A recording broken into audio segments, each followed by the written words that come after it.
12 pedaços de carne humana enviados às 12 tribos de Israel.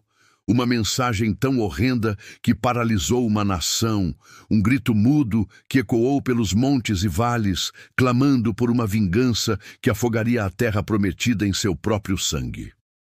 O que poderia levar um homem consagrado a Deus a cometer tal ato? E que escuridão no coração dos homens poderia desencadear tamanha carnificina? Prepare-se para mergulhar em uma das narrativas mais sombrias e perturbadoras de todas as Escrituras. A história da concubina do Levita e a guerra que quase varreu uma tribo da face da terra. Esta é a crônica brutal de Juízes, capítulos 19 a 21. Nos dias em que Israel não tinha rei, e cada homem fazia o que lhe parecia reto aos seus próprios olhos, a anarquia moral lançava suas sombras profundas sobre a nação eleita. Um levita, residindo nos confins da montanha de Efraim, tomou para si uma concubina de Belém de Judá. Mas a mulher, em um ato de infidelidade ou descontentamento, deixou-o e retornou à casa de seu pai. Após 4 meses, o levita, com o coração talvez buscando reconciliação ou simplesmente a posse, partiu para buscá-la, levando consigo seu servo e 2 jumentos. Na casa do sogro, em Belém, ele foi recebido com hospitalidade, até mesmo com insistência. Dias se passaram em festas e comunhão, mas a urgência da partida pesava sobre o levita. Ao cair da tarde do 5º dia, ele finalmente se pôs a caminho com sua concubina e seu servo. O sol se punha quando se aproximavam de Jebus, a futura Jerusalém, ainda em mãos estrangeiras.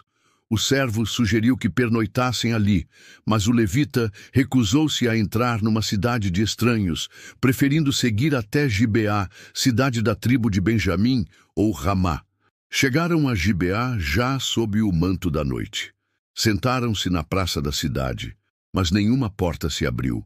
A lei sagrada da hospitalidade, outrora pilar da sociedade israelita, parecia esquecida naquela cidade de seus próprios irmãos. Finalmente, um ancião, também forasteiro da montanha de Efraim, encontrou-os e, condoído, ofereceu-lhes abrigo em sua casa, alertando implicitamente sobre a perversidade do lugar.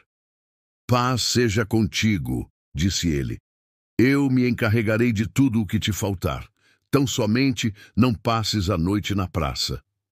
Mal haviam se acomodado e o pão e vinho restaurado suas forças, quando a casa foi cercada por homens da cidade, filhos de Belial, homens depravados. Batiam à porta, gritando ao ancião, dono da casa: "Traze para fora o homem que entrou em tua casa, para que o conheçamos." Uma exigência vil, um eco sombrio de Sodoma. O ancião, em desespero e numa tentativa torpe e hedionda de proteger seu hóspede masculino, ofereceu-lhe sua própria filha virgem e a concubina do levita. "Humilhai-as", ele implorou, "e fazei delas o que parecer bem aos vossos olhos. Porém, a este homem não façais essa loucura." Mas os homens de Gibeá não lhe deram ouvidos. Então, o levita, num ato de covardia e autopreservação que selaria o destino de sua companheira, tomou sua concubina e a entregou à fúria da turba. Durante toda a noite, ela foi brutalmente violentada e abusada até o romper da alva. Ao amanhecer, exausta, ferida, moribunda, ela caiu à entrada da casa onde seu senhor estava, as mãos sobre o limiar, como que num último apelo silencioso por socorro, ou talvez acusação. Quando o levita se levantou pela manhã e abriu a porta para seguir seu caminho, encontrou-a ali, prostrada. "Levanta-te e vamo-nos", disse ele. Não houve resposta. Ela estava morta. Ele a colocou sobre o jumento e viajou de volta para sua casa. E ali, num ato de horror calculado, tomou um cutelo e dividiu o corpo de sua concubina, membro por membro, em 12 pedaços, e enviou esses pedaços por todos os territórios de Israel. A mensagem era clara e terrível. Todos que viam aquilo diziam: "Nunca tal se fez, nem se viu, desde o dia em que os filhos de Israel subiram da terra do Egito até ao dia de hoje. Ponderai isto, aconselhai-vos e falai. O choque transformou-se em fúria. 400.000 homens de guerra de Israel, com exceção da tribo de Benjamim, congregaram-se em Mispá, unidos por um juramento de vingança. O levita, perante a assembleia, contou sua versão dos fatos, omitindo sua própria covardia e o oferecimento das mulheres pelo ancião, pintando-se como vítima e incendiando ainda mais os corações dos israelitas. Exigiram que a tribo de Benjamim entregasse os homens depravados de Gibeá para serem punidos, mas Benjamim recusou-se a ouvir seus irmãos. Protegeram os culpados, tornando toda a tribo cúmplice daquela atrocidade, e assim a guerra civil tornou-se inevitável. A tribo de Benjamim, embora numericamente inferior, contava com guerreiros valentes, incluindo 700 homens canhotos, peritos em atirar pedras com a funda sem errar um fio de cabelo. Nos primeiros 2 dias de batalha, Israel sofreu derrotas humilhantes, perdendo dezenas de milhares de homens, apesar de sua superioridade numérica e de buscarem aparentemente a orientação divina. O lamento e o jejum tomaram conta do acampamento de Israel. Finalmente, após sincero pranto e sacrifícios, Deus lhes prometeu a vitória.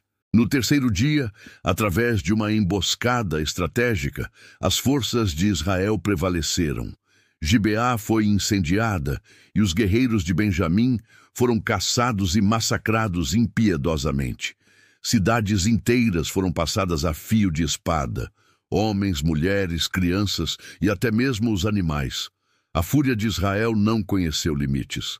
Da tribo de Benjamim, apenas 600 homens conseguiram escapar, refugiando-se na penha de Rimom por 4 meses. Quando a poeira da batalha assentou e o sangue secou sobre a terra, Israel despertou para uma nova dor: o remorso. Uma tribo inteira fora quase exterminada de seu meio. Haviam feito um juramento precipitado em Mispá. Nenhum deles daria sua filha em casamento a um benjamita. Agora, como Benjamim se reergueria? Como uma linhagem de Israel seria preservada da extinção? Em sua angústia, buscaram soluções desesperadas. Descobriram que os habitantes de Jabes de Gileade não haviam comparecido à convocação em Mispá. Em mais um ato de violência justificado pela necessidade, 12.000 homens de Israel foram enviados para destruir Jabes de Gileade, matando todos os homens, mulheres casadas e crianças, mas poupando 400 virgens que foram trazidas e entregues aos benjamitas sobreviventes. Mas ainda não eram suficientes. Faltavam 200 esposas. Então, os anciãos de Israel, num conselho moralmente questionável, instruíram os benjamitas restantes a irem à festa anual em Siló e raptarem para si mulheres dentre as filhas de Siló que saíssem para dançar. Assim fizeram. E quando os pais e irmãos das moças raptadas vieram reclamar os anciãos de Israel, intervieram apaziguando-os e justificando o ato pela necessidade de preservar a tribo de Benjamim e pelo juramento que os impedia de dar suas filhas diretamente. E assim, os filhos de Benjamim retornaram às suas terras, reconstruíram suas cidades e se restabeleceram. Mas a cicatriz dessa tragédia marcaria para sempre a história de Israel. O livro de Juízes conclui esta narrativa sombria com uma frase que é um diagnóstico da era. Naqueles dias, não havia rei em Israel. Cada um fazia o que parecia reto aos seus olhos. Esta história terrível não está nas Escrituras para nos entreter com o macabro, mas para nos confrontar com a profundidade da depravação humana quando Deus é abandonado e a lei moral se desfaz. Ela nos mostra as consequências catastróficas da ausência de liderança justa, da perversão da hospitalidade, da violência contra os vulneráveis e da justiça que se transforma em vingança descontrolada. É um espelho sombrio que reflete o potencial para o mal que reside em corações e sociedades sem um norte divino, sem um rei que governe com retidão. O que podemos aprender com Gibeá, com a fúria de Israel e com o desespero de Benjamim? Que a vigilância moral é constante, que a justiça deve ser temperada com misericórdia e que a ausência de Deus na vida de um povo abre a porta para o indizível. Que esta história nos sirva não como um conto distante, mas como um alerta perene.